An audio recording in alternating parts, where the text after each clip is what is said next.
through your building, it's almost like walking through finished cabinetry. Mm-hmm. You know, there's a level of skill and detail and care that you just don't see in a rental apartment building at all.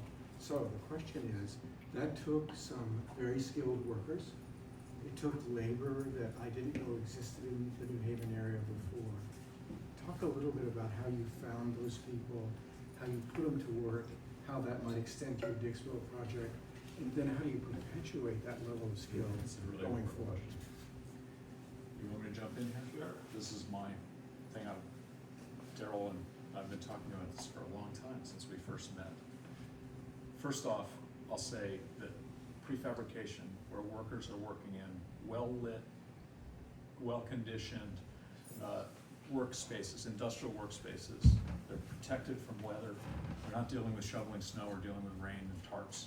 They've got materials right at hand, and they're using state-of-the-art digital equipment. That's the future of the workforce in the construction industry. And then you've got a group of people who have to know how to handle really big materials and cranes and things to install these things, but they fit together with an incredibly tight tolerance just from the factory. And I want to say something about that with respect to ACME. So you're getting this benefit of you're training a highly skilled workforce that's using digital tools, maybe even artificial intelligence within a half a decade, in really good safe working conditions that are carefully monitored by regulators. You can see that environmental health and safety compliance is happening. They're not working in dangerous conditions on sites in bad weather.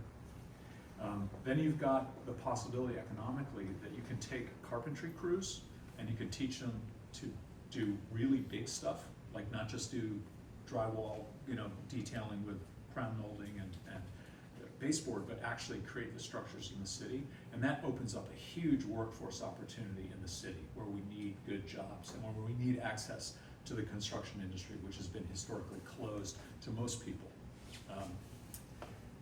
And then I think the next thing is that once you start to develop a culture of building in a city like New Haven, then the dominoes start to fall, or I should say the ball starts to roll, where you start to actually have vocational training programs. We've talked about developing this with the city, where again, New Haven residents, people who might have worked in as laborers on construction sites, can suddenly be involved in being part of a construction crew. So it's the precision of the delivery method of the material. It's the economic opportunity and enterprise opportunity that opens up because it's a revolution in construction.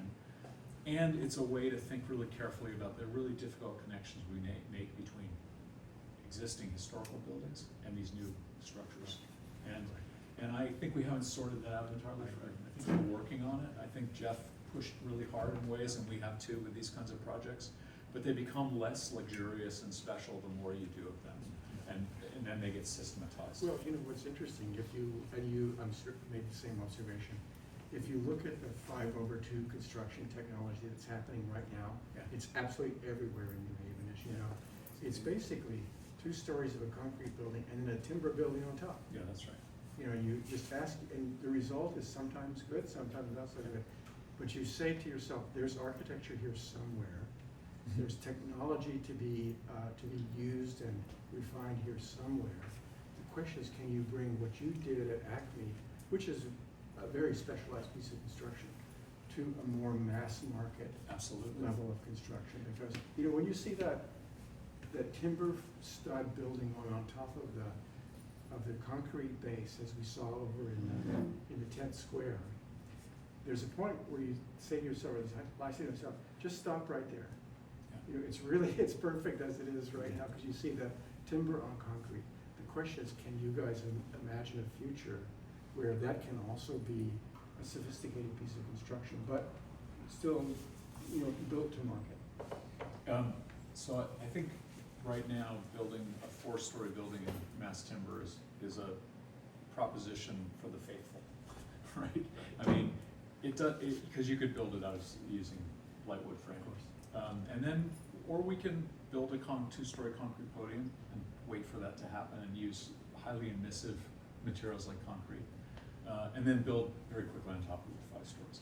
Right now, with a well-ordered construction system on a simple site, you can actually build that 7-story or even 8-story, 9-story, 10-story building out of mass timber. You can do it, and you get the benefit that you don't have the additional trades, putting in sheetrock, and that whole wiring harness in the building is already built into the system. The reason it hasn't happened yet is because the code is new, it hasn't been implemented. We have the trades who know how to build pre-framed wood walls. So 5/2 is, been the model that's been accepted. I think there's gonna be a question in cities where you say, wow, this neighborhood actually could be 8, 9 stories and still be have beautiful streets and public spaces, which brings more density in, which justifies mobility, better mobility transport services like trains and trams and things like that. There's more people who can be served by commercial ground floor space, which is what we want on our streets. It sort of unclogs the system in a really great way. So the 5/2 to me is a transitional system, because at 5 stories, as you well know, light frame construction starts to get more expensive. Right. And then at 5 stories, it's topped off by code. So the question is, can we start to look at neighborhoods where maybe an 8-story building could happen? Because that is, 6, 7, 10 to 10-story buildings are sweet spots for mass timber. And I think, the opportunities will prove themselves as we do more of them.